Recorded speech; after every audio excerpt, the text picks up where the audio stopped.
अहमदपूर येथील कुठलाही सभागृह कमी पडला. आपण या अनुभवावरून सांगतोय, अनेक भारतीय दलित पॅन्थरचे कार्यक्रम झालेले आहेत. त्या कार्यक्रमामध्ये समाजानं उत्स्फूर्त प्रतिसाद दिलेला आहे.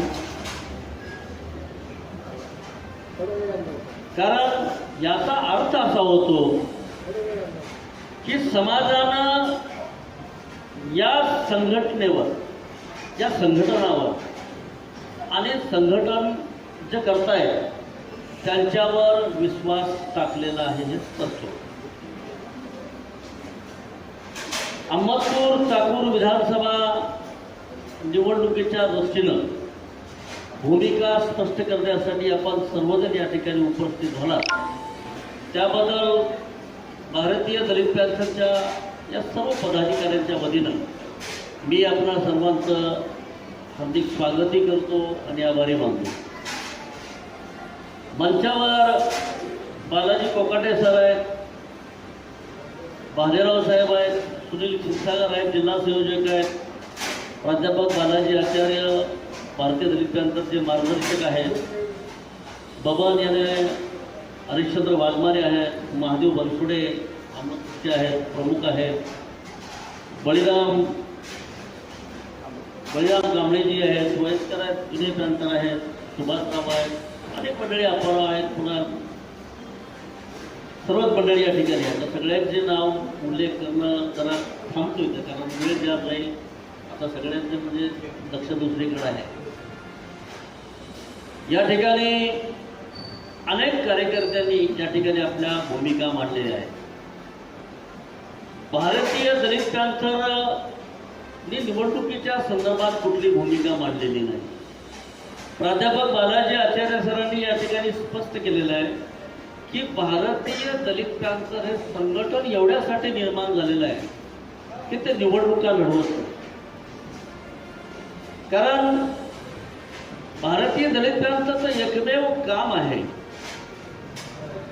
की जे सरकार, जे प्रशासन भारतीय संविधानाने दिलेले हक्क अधिकार जर देत नसेल तर ते अधिकार मिळवण्यासाठी लोकशाही मार्गाने मिळवून घेण्यासाठी तयार झालेलं हे संघटन आहे. आणि शक्यतो अन्यायाच्या विरोधात खंबीरपणे प्रतिकार करण्यासाठी तयार झालेलं हे संघटन आहे. 1972 सालीचं हे संघटन रिपब्लिकन ऐक्यामध्ये विलीन झालं. त्याच्यानंतर समाजाला या संघटनेची गरज पडली, म्हणून आम्ही महाराष्ट्रातले जाणीमानी विचारवंत एकत्र आलो आणि त्यांच्या माध्यमातून आम्ही हे संघटन सुरू केलेलं आहे. गेल्या 1 वर्षापासून संघटन सुरू आहे. आता हे संघटन आम्ही पूर्वीसारखं अडाणी संघटन ठेवणार नाही. पूर्वी संघटन मोठं होतं कारण माणसं अज्ञान होती आणि संघटन हे चळवळ फार श्रीमंत होती.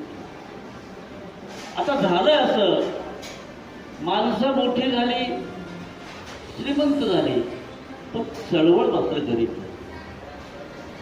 आता या चळवळीला आपल्याला मोठं करायचे, श्रीमंत करायचे.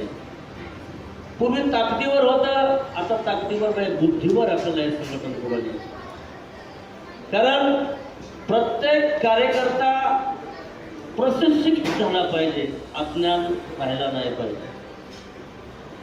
इथल्या प्रस्थापितांना हेच अपेक्षित आहे की आपले कार्यकर्ते अडाणी राहिले पाहिजेत. म्हणून आम्ही आता ठरवलंय प्रत्येक कार्यकर्त्याला प्रशिक्षित करायचंय आणि प्रशिक्षित करून पुढे फेस करायला पुढे आणायचं. या दृष्टीने संघटन चालू आहे. अशामध्येच निवडणुका लागल्या. निवडणुका लागल्यानंतर आम्ही काय करायचं? भारतीय दलित पॅन्थरचा तरी अजेंडा नाही निवडणूक लढवणं. कारण हे संघटन आहे, आपला उमेदवार तर नाही. मग नेमकं आपण काय करायचं? आम्ही ही भारतीय दलित पॅंथरची कोर कमिटी बसली आणि त्या कोर कमिटीमध्ये आम्ही असं ठरवलं की गेल्या 10 वर्षापासून या महाराष्ट्रामध्ये आणि भारतामध्ये भारतीय संविधानाने दिलेले हक्क, आरक्षण आणि सवलती या हळूहळू आपल्यापासून काढून घेतल्या जात आहेत. भारतीय संविधानानं दिलेलं संरक्षण आपल्याला या देशामध्ये मिळतं. आपल्याला आता म्हणायची वेळ आली की कुठं आहे आमचं रक्षण आणि ज्या बाबासाहेबांनी आम्हाला दिलेलं संरक्षण ते का मिळत नाही संरक्षण, ते आता म्हणायची वेळ आलेली. आपण दररोज पेपर वाचतो, पेपर उघडला तर आपल्याला कळेल, टीव्हीची बातमी बघितल्यावर कळेल कुठे ना कुठे अन्याय झालेला आहे. कुणाला ना कुठं कुणीतरी मारलेलं आहे, कापलेलं आहे, तोडलेलं आहे, जाळलेलं आहे, कुणावर बलात्कार झालेला आहे, चिमुकलेलं असतं, सोडलेलं नाही, अनेक प्रकारे आपल्याला पाहायला मिळत आहे. परंतु गेल्या 95 पासून आजपर्यंत याचा प्रतिकार करण्यासाठी कुणी पुढे येत नाही आणि दिसत नाही. प्रत्येक आपल्या समाजाचा नेता निवडणूक लढवण्याच्या मागे आहे. निवडणूक तर लढवली जावी, कारण बाबासाहेबांनी सांगितलं होतं की जा तुमच्या घराच्या भिंतीवर देऊन ठेवा, तुम्हाला या देशाची शासनकर्ती जमात नाही. कारण शासनात आणि प्रशासनात गेल्याशिवाय आपले प्रश्न सुटत नाही. पण पर्यायानं एक गोष्ट मात्र निश्चित आहे की बाबासाहेबांनी मरणोत्तर एक सूचना केलेली होती. बाबासाहेब म्हणाले होते की या देशातल्या लोकांच्या डोक्यातली जाग ही जाणार नाही. म्हणून बाबासाहेबांना सुद्धा या देशातल्या लोकांनी निवडून जाऊ दिलं नाही आणि हीच भावना आजही आहे. मग आता सरकारमध्ये आपल्याला जाऊ देत नाही तर आपल्या पुढे प्रश्न आहे, संविधानाने दिले हक्क कसे मिळतील आणि ते मिळवायचे. त्यासाठी आपल्याला हे संघटन करायचं आहे. त्या माध्यमातून आपलं हे संघटन चालू आहे.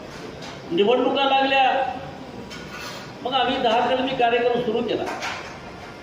सध्याचं सरकार आहे, सरकार कुणाचंही असू द्या, पण ज्या सरकाराने काय काय केलं हे आपल्यापुढे ठेवणं गरजेचं आहे. अनेक कार्यकर्त्यांनी आपली मनोगत या ठिकाणी व्यक्त केली. त्या कार्यकर्त्यांचं मला स्वागत करावं वाटतं. इथं 2 कार्यकर्त्यांनी आपलं मनोगत व्यक्त केलं की आम्ही फलाना एक कार्यकर्ते आहोत, परंतु समाजाची मिटिंग आहे, याच्यापुढे आम्हाला बाकी कोणाचं काही देणं घेणं नाही. हा स्वागतार्ह निर्णय आहे. त्यामुळे सुनीलने सुद्धा तोच विचार मांडला, तोही विचार स्वागतार्ह. कारण आज पाहतो आपण समाजाच्या प्रश्नाकडे कोणाचं देणं घेणं राहिलेलं नाही.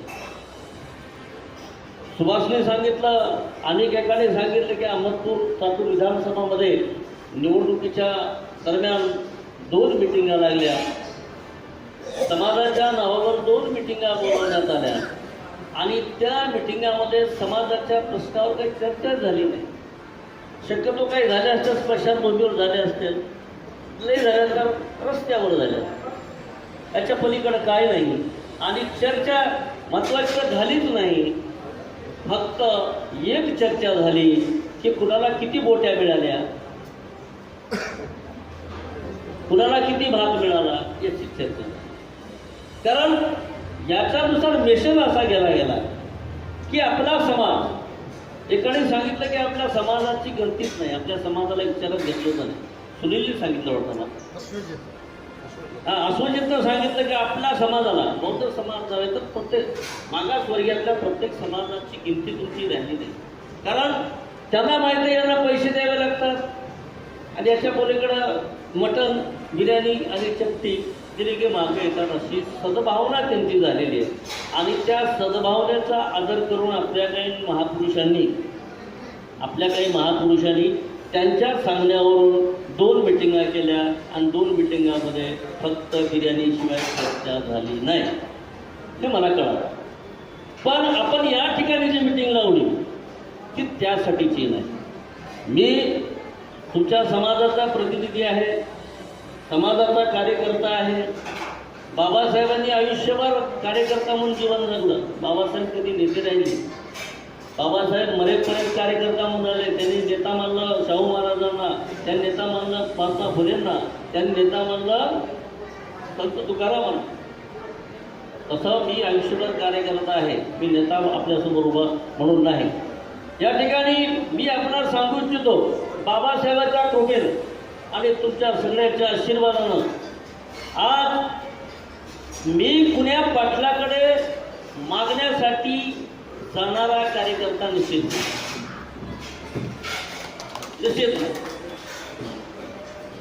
त्यांनी कुणाच्या उमेदवाराकडून पैसे आणून बिर्याणी खाऊ घातली असेल, पण मी स्वाभिमानानं तुम्हाला सांगतो, आचार्य सरांनी सांगितल्याप्रमाणे तुम्ही महिन्याची तारीख ठरवा, एका महिन्याला जमा व्हा, आपापल्या भागातील कार्यकर्त्याचे प्रश्न मांडा, त्या प्रश्नाची विल्हेवाट कशी लावायची ठरवा, महिन्याला एकत्र जमा, सर्वांनी एकमेकांचं सुखदुःख मांडा आणि मांडण्यासाठी एक तारीख ठरवा. किती बिर्याणी लागेल ते लागू द्या, मी माझ्या कष्टाने द्यायला तुम्हाला. याचं कारण असं आहे की मला माझा समाज विकाऊ बनवायचा, मी विकणार नाही आणि माझ्या समाजाला विकू देणार नाही. ही माझी सद्भावना आहे. हे मी तुम्हाला जाहीरपणे सांगतो. म्हणून आपण सुद्धा विकलं नाही पाहिजे, आपण सुद्धा विकाऊ झालं नाही पाहिजे आणि मलाही विकू दिलं नाही पाहिजे. मी नेता म्हणजे काय, मी काय करणार तुम्हाला सांगणार हे चालणार नाही. तुमचं सुद्धा लक्ष माझ्यावर असलं पाहिजे. मी काय करतो आहे, मी कुणाच्या इशाऱ्यावर नाचतोय, मी कुणाच्या इशाऱ्यावर काय करतोय, कुणाचा आणतोय, कुणाला देतोय, हे तुम्ही सुद्धा चालाक गोष्टीला लक्ष ठेवलं पाहिजे. कारण माझ्यासारख्या नेत्याला, कार्यकर्त्याला सुधारणारे तुम्हीच आहात. बाबासाहेबांनी तुम्हाला अधिकार दिलेला आहे. भारतीय दलित पॅन्थरच्या माध्यमातून सगळ्या नेत्याला एकत्र करण्याचं काम कार्यकर्त्यांनी केलेलं आहे. सगळ्यांचे कपडे फाडून रिपब्लिकन ऐक्यामध्ये आणलेलं आहे.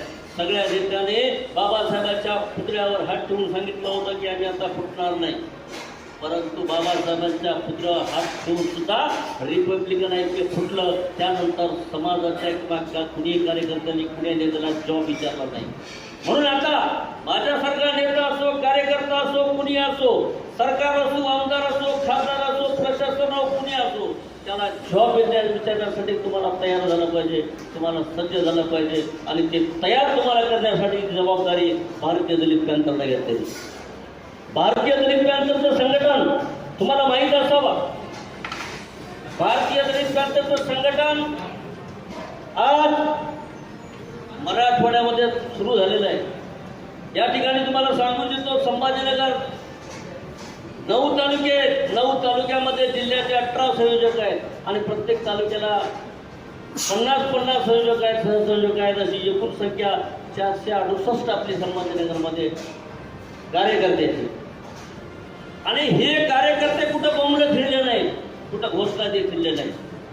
त्याचबरोबर बीड जिल्ह्यामध्ये 11 तालुके आहेत, तिथं जिल्हा संयोजक 22 आहेत आणि तालुक्याला 50 प्रमाणे 550 संयोजक आहेत. परभणीमध्ये 8 तालुके आहेत, जिल्हा संयोजक 16 आहेत आणि सगळ्या तालुक्यातील संयोजकांची संख्या मिळून 416 आहे. जालन्यामध्ये 8 तालुके आहेत, जिल्हा संयोजक 16 आहेत आणि तालुका संयोजक मिळून 400 आहेत. असे 416 पूर्ण कार्यकर्ते आपले जालन्यामध्ये आहेत. त्यानंतर लातूरमध्ये सुद्धा आपण बघत आहोत चॅनलला. लातूरमध्येच आपण फक्त दाखवणं आहे, कारण सगळीकडे दाखवायची गरज पडली नाही. तर लातूरमध्ये सुद्धा 20 जिल्हा संयोजक आहेत. तालुक्याला सगळे मिळून आपले 500 सहसंयोजक आहेत. ते स्वतःला लीडर मानत नाहीत, कार्यकर्ता म्हणून काम करत आहेत. माझ्या त्यापैकी माधव आहेत, बाळू आहेत, बाळूगुरुजी आहेत, सचिन आहेत, अशी सगळी बाळूगुरुजी आहेत. सगळी मंडळी अशी कार्यकर्ता म्हणून काम करते. कुणालाही नेतेगिरीचा आव नाही. नांदेड जिल्ह्यामध्ये 16 तालुके आहेत, जिल्हा संयोजक 22 आहेत, सहसंयोजक 640 आहेत, असे एकूण 672 आहेत. अमरावतीमध्ये 28 जिल्हा संयोजक, तालुका संयोजक 566 आहेत आणि एकूण संख्या 588 आहे. बुलढाण्यामध्ये 13 आहेत, 13 तालुके आहेत, जिल्हा संयोजक 26 आहेत आणि तालुका संयोजक असे मिळून 546 आहेत. म्हणजे आपल्या मराठवाडा विभागामध्ये प्रशिक्षित 3700 34 प्रशिक्षित कार्यकर्ते आहेत. ते कुणीही नेतृत्व करत नाहीत किंवा कुठं फोटो लावून मिरवत नाहीत. आणि बुलढाणा अमरावतीमध्ये एकूण 1134 पदाधिकारी काम करत आहेत. अशा पद्धतीनं हे आपलं काम आहे भारतीय दलित पॅंथरचं. भारतीय दलित पॅंथर याच्या पलीकडं मिरवण्याचं काम करत नाही, ही एकमेव भारतीय दलित पॅंथर आहे. काही लोकांनी माझ्यावरही टीका केली, भारतीय दलित पॅंथरवर टीका केली. ज्यांचं भारतीय दलित पॅंथर घराच्या बाहेर नाही निघालं आणि निघाला असेल तर ते दारूच्या दुकानात असेल, याच्या पलीकडे गेलं तर क्लबच्या दुकानात असेल, याच्या पलीकडं नाही. आणि ज्यात माझ्या चळवळीचं आयुष्य जेवढं आहे तेवढं माझ्या विरुद्ध बोलणाऱ्याचं जन्मापासूनचं आयुष्य नाही. पण मी त्या बोलणाऱ्यावर टीका करणारा व्यक्ती नाही, कारण मी समाजमान्य कार्यकर्ता आहे. नेता समाजाला मान्य आहे. मी चुकलो तर समाजामध्ये जाहीरपणे माफी मागणारा कार्यकर्ता आहे. मी कुणाला माझं मत लाभणारा माणूस आहे. पण या ठिकाणी भारतीय दलित पॅंथरचे सगळे कार्यकर्ते अशा पद्धतीचे आहेत. म्हणून या ठिकाणी आपल्या सर्वांना या ठिकाणी यासाठी बोलवलं आहे की जो काही विचार असेल, जे काही ठरवायचं असेल ते आपण सर्वांनी एकत्रित ठरवावं. या ठिकाणी कुणाचा विचार लादायचा नाही, कुणाच्या इशाऱ्यावर आपल्याला काम करायचं नाही. कारण भविष्यामध्ये समाज नेत्यापेक्षा किंवा कार्यकर्त्यापेक्षा किंवा कुठल्या उमेदवारापेक्षा जर कोण मोठा असेल तर तो समाज मोठा आहे. समाजापेक्षा कुणीही मोठा या महाराष्ट्रात नाही किंवा देशात नाही. आणि जो समाजाला मानत नाही तो निश्चितच दलाल असेल, तो निश्चितच लाचार असेल, तो निश्चितच बडा असेल. कारण समाजाप्रती जे काही करायचं आहे ते समाजाप्रती करायचं आहे. म्हणून या ठिकाणी आपला सर्वांचा विचार घेण्यासाठी आपण या ठिकाणी थांबून आलेलो आहोत. आता काही निवडणूक व्यक्तीला अनेक उमेदवार आहेत. निवडणुकीच्या बाबतीत बोलायचं झालं तर आम्ही एक मुद्दा ठरवला बाळासाहेबजी. हे जे 10 कलमी कार्यक्रम आहे, आम्ही बारकाईने निरीक्षण केलं. पहिला मुद्दा आहे मागासवर्गीय विद्यार्थ्यांना सर्व प्रकारचे शिक्षण प्रशिक्षण मोफत दिलं जावं. महागाई निर्देशांकानुसार विद्यार्थ्यांच्या शिष्यवृत्तीत वाढ करण्यात यावी आणि शिष्यवृत्तीमधून केली जाणारी शैक्षणिक फीस वसुली थांबवण्यात यावी आणि बेकारांना भत्ता देण्यात यावा. बघा, शिक्षण आता सोपं राहिलं नाही, शिक्षण आता मोफत राहिलं नाही. शिक्षणाला पैसे लागत आहेत. शिक्षणाला पैसे लागत नाहीत. आपल्या आता लहान मुलं शिकायचे असेल पैसे कुठून द्यायचे, कुठून भरायचे? संविधानानं शिक्षण मोफत द्यायला सांगितलंय, पण इथल्या सरकारांना अनेक शाळा खाजगी काढून त्याकडं सगळ्या सुविधा दिल्या जातात, तिकडं शिक्षण दिलं जातं चांगलं. सरकारी शाळा मात्र ओस पडत आहे. हा गांभीर्याने विचार नाही का? शिक्षण मोफत जावं यासाठी आम्ही मागणी केलेली आहे आणि विद्यार्थ्यांना शिष्यवृत्ती दिली जावी ते प्रश्न आहे. त्याचबरोबर कर्मचाऱ्याच्या बाबतीत कर्मचाऱ्यात जरी आपले विद्यार्थी शिकले तरी शिक्षण भरती नाही. बाळासाहेब, शिक्षण भरती गेल्या 11 वर्षापासून मत आहे. पोरं शिकतायत 11 वर्षापासून बेकार आहे. ती भरती कधी करावी, तो बॅकलॉग भरण्यात यावा याच्याविषयी कोणी आमदार बोलत नाही. रस्त्यावरले आंदोलन बंद आहेत. आंदोलन केलं तर आमदार विधानसभेत मांडेल आणि विधानसभेत मांडले तर शिक्षण भरती सुरू होईल. पण हे कुणीही मांडत नाही, कुणी याच्या बाबतीत आंदोलन करत नाही. म्हणून भारतीय दलित पॅंथरनं हा मुद्दा आपल्या हाती घेतलेला आहे. याच्या पलीकडं जे शिकलेले आहेत आणि त्यांना नोकरी नाही पण त्याचा आर्थिक दर्जा सुधारला पाहिजे, याच्यासाठी संविधानानं महामंडळ निर्माण केली. महात्मा फुले असेल, अण्णाभाऊ साठे असेल असे महामंडळ निर्माण केली. त्या महामंडळाला पैसे दिले जात नाहीत. महामंडळ पुढेच निघालेले आहेत. कर्ज कुणाला मिळत नाही आणि कर्ज द्यायचं असेल तर त्यांना पगारपत्रकाची अट घातली जाते. त्यांना पगारपत्रक दिलं जात नाही. कुणाकडेच नोकरीचं पगारपत्र कुठलं द्यावं, मग पुन्हा विलाजानं ती सगळे पैसे दुसरीकडे वळविले जातात. याच्याकडे कुणाचं लक्ष नाही. म्हणजे शिकू द्यायचं नाही, नोकरी द्यायसाठी जागा द्यायचा नाही आणि जर बेकार झाले तर त्यांचा आर्थिक दर्जा उंचावू द्यायचा नाही. यासाठी ते महामंडळ बंद करत आहे. हाही मुद्दा महत्वाचा आहे. त्याच्या पलीकडे सगळ्यात महत्वाचा मुद्दा एखाद्यावर अन्याय झाला असेल, अत्याचार झाला असेल, तो न्याय मागण्यासाठी जर पोलीस स्टेशनला जात असेल तर त्यानं पोलीस स्टेशनला जाण्या अगोदर त्याच्यावर चोरीचा गुन्हा दाखल केला जातो, त्याच्यावर रोड रॅम्पचा गुन्हा दाखल केला जातो, एवढाच नव्हे तर त्याच्यावर बलात्काराचा गुन्हा दाखल केला जातो.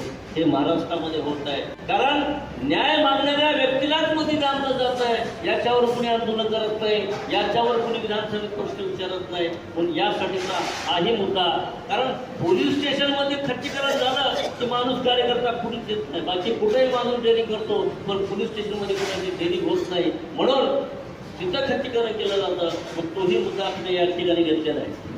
त्यानंतर रोजगार हमीचं काम आहे. रोजगार हमीच्या कामावर अनेक वर्षापासून अजूनही घेतात. मला वाटतं 300 रुपयाच्या मध्येच झाली, तिथं कधी मजुरीची वाढ करण्यात आलेली आहे. कारण सरकारी कामं काढायचे, पण सरकारी कामावर माणसं जीव द्यायची नाहीत, ही नीतिमत्ता सरकारची आहे. म्हणून तिथं तिथला रोजगार वाढला पाहिजे, ही भावना आपण या ठिकाणी मांडलेली आहे. गायरान जमिनी आहेत, झोपडपट्टी आहे, त्यांच्यावरून जे अतिक्रमण आहेत ते कायम झाले पाहिजे, त्यांना ती कमाले दिले पाहिजे, घरकुलं वाटप झाली पाहिजे, हाही मुद्दा आपण घेतलेला आहे. त्याचबरोबर जिल्हा परिषद शाळाचा ओझ पडलेले आहे, ते खाजगीकरणाकडे चाललेले आहे. त्या शाळांचं खाजगीकरण होऊ नये, उलट त्या शाळा हायटेक कराव्यात अशी आपली मागणी या ठिकाणी आहे. त्याचबरोबर आरोग्याच्या बाबतीत आरोग्य मोफत दिलं जावं असं संविधानामध्ये असताना सुद्धा आरोग्य मोफत दिलं जात नाही. प्रत्येक ठिकाणी विमा काढावा लागतो, पैसे मोजावे लागतात. 25 लाखापर्यंत आरोग्य मोफत द्यावं हे आपण आहे, आणि हे मानण्यासाठी आपल्याला आमदार आवश्यक आहे. आपण या ठिकाणी तुम्ही अगोदर सांगितलं की आपला माणूसच विधानसभेत जाऊ देत नाही, आपला माणूसच लोकसभेत जाऊ देत नाही, मग सरकार कुठलं येणार आहे? आपलं सरकार आपलं येत नाही, हे स्पष्ट आहे. या ठिकाणी आपण महाराष्ट्रामध्ये बघतो, एक तर महायुतीचं सरकार येईल, नाहीतर महाविकास आघाडीचं सरकार येईल. याच्या पलीकडे कुठलं सरकार येणार नाही, हे ठरले. म्हणून या ठिकाणी आपले प्रश्न मांडण्यासाठी आमदार तिथं गेला पाहिजे, ही महत्वाची गोष्ट आहे. म्हणून कुठल्या आमदाराला आपण मतदान करायचं हा प्रश्न आपल्यासमोर. मग आता या ठिकाणी आचार्य सरांनी सांगितल्याप्रमाणे अनेक उमेदवारांचे आम्हाला फोन आले, अनेक उमेदवारांनी आम्हाला पॅकेज सांगितलं की इतर कार्यकर्त्यांना आम्ही कुणाला 50,000चं पॅकेज दिले, कुणाला 1 लाखाचं पॅकेज दिले, आम्ही मोठा असला तर 3 लाखाचं पॅकेज दिले, आणि तुम्हाला सगळ्यांना बोलून बिर्याणी खाऊ घालायचं आश्वासन दिले. त्याच्या पलीकडं काय नाही. म्हणून आम्ही त्यांचं पॅकेज आम्ही मान्य केलं नाही. आमचं पॅकेज आमचा समाज आहे, आमचं पॅकेज आमच्या समाजाचं हित आहे, आमचं पॅकेज आमच्या संरक्षण आहे. आम्ही स्पष्ट सांगून टाकतो. काही कार्यकर्त्यांचे फोन येत होते की बा काय नियोजन आहे. आता नियोजनाचा भाग मला कळालाच नाही. अनेकांचं होत आहे फोन, काय नियोजन आहे, प्रचार संपत आला, काय नियोजन आहे. नियोजनाचा भाग म्हणून नियोजन काय, सरांना जर विचारले एका ठिकाणी बसलो, बबनराव एका ठिकाणी बसलो हॉटेलमध्ये ना, नियोजन काय असतंय म्हणे, तर तिथं नियोजन मला कळालं की प्रचारामध्ये जाण्यासाठी एखाद्याच्या गळ्यात एका पक्षाचा उमेदवाराचा गमछा घातला की त्याला नियोजन 8,000 दिलं जातंय, आणि फुलाची माळ घातली तर त्याला 10,000 दिलं जातंय. हे नियोजन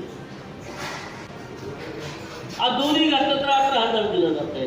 म्हणून मी कार्यकर्त्याला सांगू इच्छितो की ज्यांना 50,000चं पॅकेज दिलं त्याची किंमत कॅल्क्युलेट करून बघितली तर 5 वर्षामध्ये त्या कार्यकर्त्याची किंमत 27 रुपये होती, आणि ज्यांना 1 लाखाचं पॅकेज दिलं जातं त्या कार्यकर्त्याची किंमत 54 रुपये केली जाते.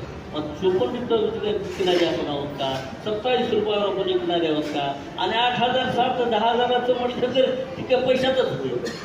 मग विचार करा, कोंबड्याची किंमत जर आता 700-800 रुपये असेल आणि आपली किंमत 57-52 रुपये असेल, गोष्ट आहे. कारण गुंजटीकरांना सांगितल्याप्रमाणे त्यांनी आपल्या समाजाला गृहीत धरलं नाही. हे लाचार आहे, हे लाचार आहेत. हेच आपल्याला पारितोषिक दिलेलं आहे, हेच आपल्याला मोठी पदवी दिलेली आहे.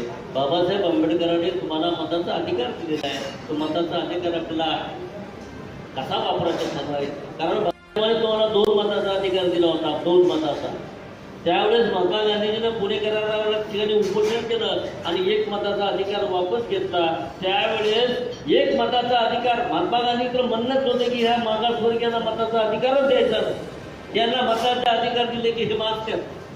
म्हणून महात्मा गांधीनं 1 मताचा अधिकार काढून घेतला, आणि काढून घेत असताना त्यांनी सांगितलं की मी बाबासाहेब आंबेडकर आम्ही एक मताचा अधिकार काढून घेतलो, आता तो दुसरा मताचा अधिकारी आम्ही आता पैशानं विकत घेऊ, पैशानं विकत घेऊ. त्यावेळेस बाबासाहेब महात्मा गांधींना म्हणाले होते की गांधी, मिस्टर गांधी, या मताच्या अधिकाराची किंमत माझ्या समाजाला कळेल ना, त्या दिवशी तुझे ते प्रस्थापित भांडवलदार कारखानदार आहेत ना, ते भिकारी होते आणि ते भिकारी झाल्यानंतर तुझ्यासारख्याच्या अंगावर पंचसुद्धा राहणार नाही. हे बाबासाहेबांचे एकेरी वाक्य आहे.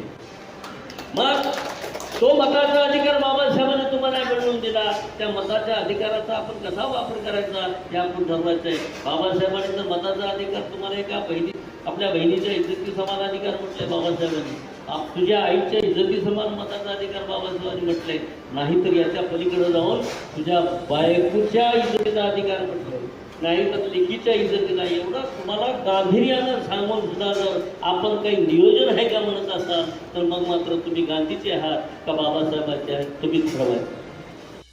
कारण तुम्ही जर डॉक्टर बाबासाहेब आंबेडकरांचे वारस म्हणत असाल तर गांधीच्या विचारानं तुम्ही मतदान विकत असाल, गांधीच्या विचारानं तुम्ही लाचारी करत असाल तर गांधीच्या विचारातून पैसा विकत जात असाल तर तुम्ही आंबेडकरवादी होऊ शकत नाही, तुम्ही गांधीवादीच राहा. आमचं काही म्हणणं नाही. कारण ज्याला ज्याला बाबासाहेब समजला त्यांनी स्वाभिमानं जगायचे आणि स्वाभिमानं बघायचे. आता राहिले निवडणुकीचे 20 तारखेला मतदान आहे. आपण आपला आमदार जाऊ शकत नाही, कारण ज्या ज्या ठिकाणी आपण प्रयोग करून बघितला, बहुजन समाज पार्टीचा प्रयोग करून बघितला, भारी बहुजन महासंघाचा प्रयोग करून बघितला, रिडारोसचा सुद्धा प्रयोग करून बघितला. लांब जाण्यापेक्षा त्यांनी आपले मतं घेतली, पण आपल्या माणसाला मतं त्यांनी दिली नाही. हे तुम्हाला ज्ञात असावं. आपल्याला एवढ्यासाठी बोलवलंय, जरांगे पाटलांनी आपल्या समाजाला एकत्र केलं आणि समाजाला सांगितलं की आम्ही निवडून देणारे आहोत आणि आम्ही पाडणारे सुद्धा आहोत. जरांगे पाटील जर 1-2 वर्षामध्ये भूमिका घेतोय तर तुम्ही तर बाबासाहेबांच्या उजाडी आहात. तुम्हाला हे ठरवावं लागेल की माझा समाज, माझं संघटन हे माझ्या समाजाचं संघटन आहे, की माझा समाज आहे, जो माझ्या समाजासाठी काम करेल त्याला आम्ही विधानसभेत पाठवू, जो माझ्या समाजासाठी काम करणार नाही त्याला आम्ही घरी बसू. ही भूमिका तुम्हाला ठरवावं लागेल. राहिली गोष्ट कुणाच्या पाठीमागं जायचं, आपली भूमिका स्पष्ट आहे. आम्ही कुणाच्या मागं जाणारे नाही. आम्हाला फोन आलेले फोन येत असतील, पण आम्ही भूमिका ठरवली की समाज त्यांना आपण बोलूया, त्याच्या पुढे हा प्रश्न मांडूया. म्हणून आम्ही आपल्या सर्वांना बोलवलेलं आहे आणि हे आमच्या समाजाच्या मागण्या आहेत. या समाजाच्या मागण्या जो कोणी भविष्यामध्ये विधानसभेत मांडण्याचा प्रयत्न करेल त्याच्यासोबत जाऊया असा आपला विचार आहे. आम्ही कुणाला काही सांगितलं नाही, आम्ही कुणाला काही बोललो नाही, आम्ही कुणाला काही ठरवलं नाही. मग जो कोणी विचार करेल, जो कोणी विचार करेल, आता विचार करण्यासाठी किती उमेदवार आपल्या इथं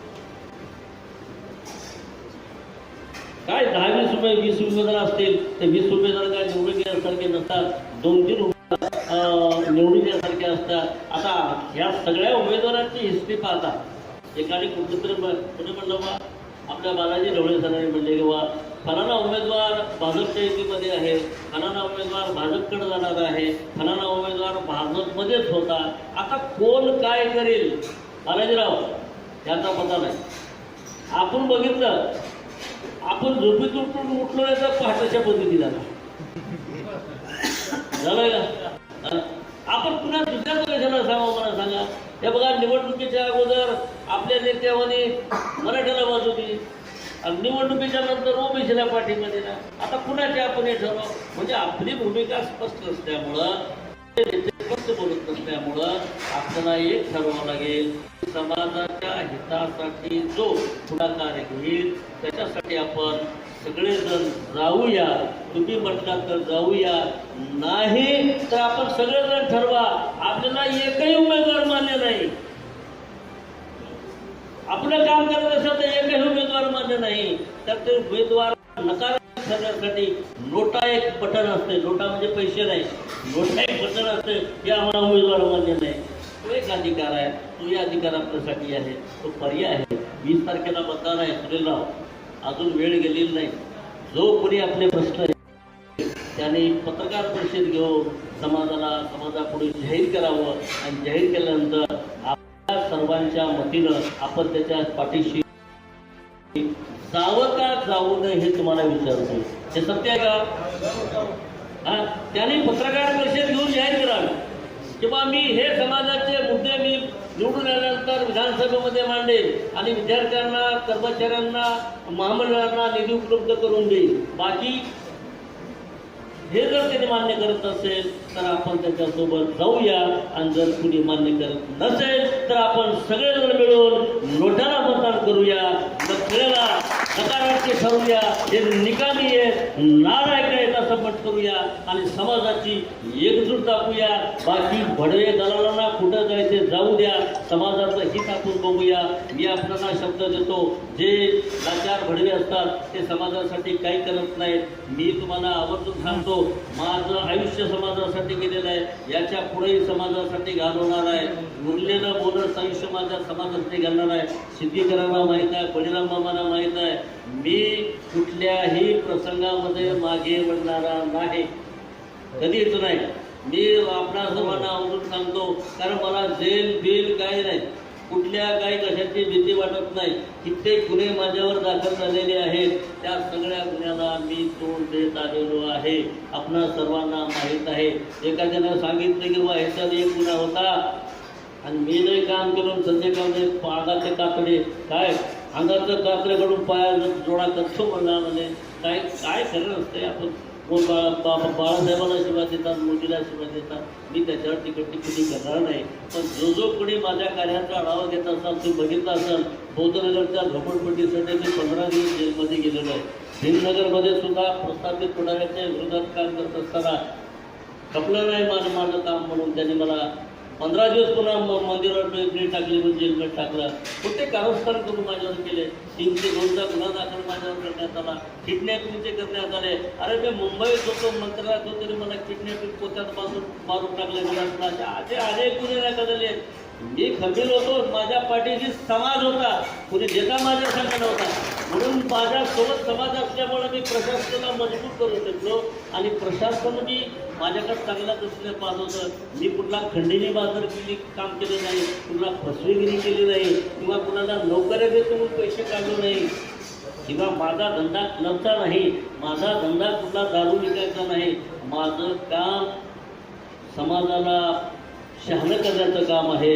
मी शहाणं करत राहिले, दर दिवसाही करेन, रात्रीही पिटी ढोलकी घेऊन भजनातून करेन, पण समाजाला शहाणं करण्याचं काम मी करणार आहे. म्हणून मी माझ्या समाजाशी बांधील आहे. मी कुण्या पुढाऱ्याशी बांधील नाही, कुण्या हरामखोर पाटील पटवायला बांधील नाही. मी माझ्या समाजाशी बांधील आहे. समाज मला जे सांगेल ते मला मान्य असेल. समाजाच्या सांगण्यावर मी काम करणार आहे. मी समाजाला आदेश देणार नाही किंवा समाजाला मी सांगणार नाही. आचार्य असतील, बाबांना असतील, माधव असतील, हे सगळे कार्यकर्ते असतील, हे समाज आहे. हे माझा समाज आणि माझं संघटन म्हणून काम करणार आहे. या संघटनाचा मालक तुम्ही आहात, या संघटनेचा चालक तुम्ही आहात. त्याच्यामुळं तुम्ही जे सांगाल ते आम्ही करणार आहात. उमेदवार येतील जातील, निवडणुका येतील जातील, याच्याशी देणे घेणे नाही. तर समाज मोठा आहे, समाजासाठी जो काम करेल त्याच्यासाठी आपल्याला काम करायचं आहे. एवढे या ठिकाणी सांगू इच्छितो. आपण सर्वांनी मला जाहीर सांगावं, आम्ही सर्वांनी निर्णय असा घेतलाय, तुमच्या साक्षीनं सगळ्यांचं ऐकून घेतो, की जो कोणी या मागण्या पत्रकार परिषदेमध्ये जाहीर करेल त्याला आपण पाठिंबा देऊ आणि तो पाठिंबा 17 तारखेपर्यंत आपण जाहीर करू, 17 ते 18 तारखेपर्यंत जाहीर करू अशी मी आपणास ग्वाही देतो. आणि दुसरी ग्वाही देतो की मी कुणाच्या आमिषाला बळी पडणार नाही, की मी कुणाचा लाचार होणार नाही, मी कुणाचा दलाल होणार नाही, मी कुणाचा भडवा होणार नाही आणि मी तुमचा समाजाचा विश्वासघात आजपर्यंत केलो नाही आणि भविष्यातही करणार नाही. म्हणून ही या ठिकाणी ग्वाही देतो आणि आपलं या ठिकाणी लांबचा कार्यक्रम या ठिकाणी थांबवतो. आपला विनंती करतो, अजून परत एकदा सांगतो की आपला बाबासाहेब बघा, बाबासाहेब सुद्धा बुटा पडले. बाबासाहेबांना खायला मिळत नव्हतं, बाबासाहेबांना कपडा मिळत नव्हता, पण बाबासाहेब स्वाभिमानानं ताईट राहिलेत नाही.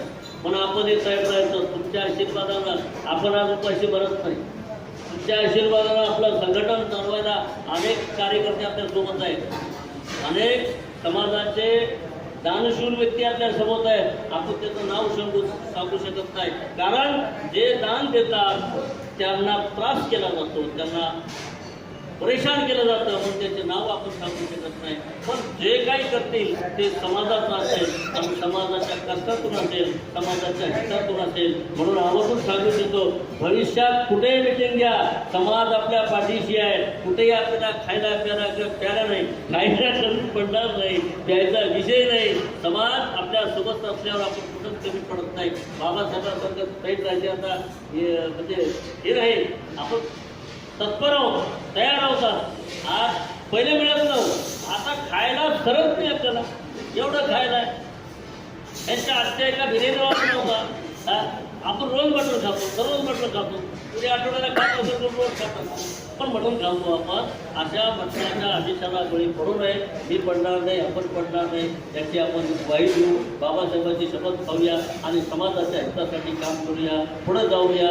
निवडणुका येतील, निवडणुका जातील, परंतु आपल्याला भविष्यात पुढं जायचे. तुम्हाला तात्पर्य सांगतो, घोटाळा हत्याकांड इथं झालेला आहे. घोटाळा हत्याकांडाचे जबाबदार कोण आहे हे मला माहीत आहे. खानापूर हत्याकांड कोणी केला हे मला माहीत आहे, तुम्हाला माहीत नाही. इथले पुढारी कोण आहेत, इथले उमेदवार जे कोणी असतील, सगळ्या उमेदवारांचे कपडे काढायचे मुद्दे माझ्यापाशी आहेत. कारण गेल्या 50 वर्षामधून त्या सगळ्या पुढाऱ्याची रेग ना रेग मला माहीत आहे. म्हणून पुढाऱ्याचे जुने काढत बसण्यापेक्षा आपल्या समाजाच्या हितासाठी कोण काम करणार आहे हे आपण ठरवूया. आणि यासाठी ही मिटिंग बोलण्यात आली आहे. आपण या मिटिंगला उपस्थित झालात त्या सर्वांचा मी या ठिकाणी आपल्या सर्वांच्या वतीनं आभार मानतो आणि इथंच या ठिकाणी मिटिंग संपली अशी जाहीर करतो. बाकीचा निर्णय 17 तारखेला किंवा 18 तारखेला आपण जाहीर करूया आणि एक दिनानं आपण काम करूया. कारण जरांगे पाटील जर आंतरवाली सराटीतून आदेश करत असेल तर तुम्हाला अहमदपुरातून ऐकायला काय हरकत आहे? काय हरकत आहे मला सांगा. म्हणून सगळा समाज एक झाला आहे बघा, मुस्लिम समाज एक झाला आहे. आता कुठेही जात असेल, सगळ्या उमेदवाराकडे मुस्लिमचे माणसं आहेत, पण ते पहाटे 5 वाजता नमाजला ठरते तर सकाळी 8 वाजता मतदान जाते, तिथं समाज एक आहे त्यांचा. पण आपला समाज आपण बी एक करूया, एक दिनांक राहूया आणि बाबासाहेबांची शपथ घेऊन पुढच्या समाजासाठी कामाला लागूया. एवढे या ठिकाणी जाहीर आश्वासन करतो, इथंच थांबतो. जय भीम, जय भारत. धन्यवाद भाऊ. भारतीय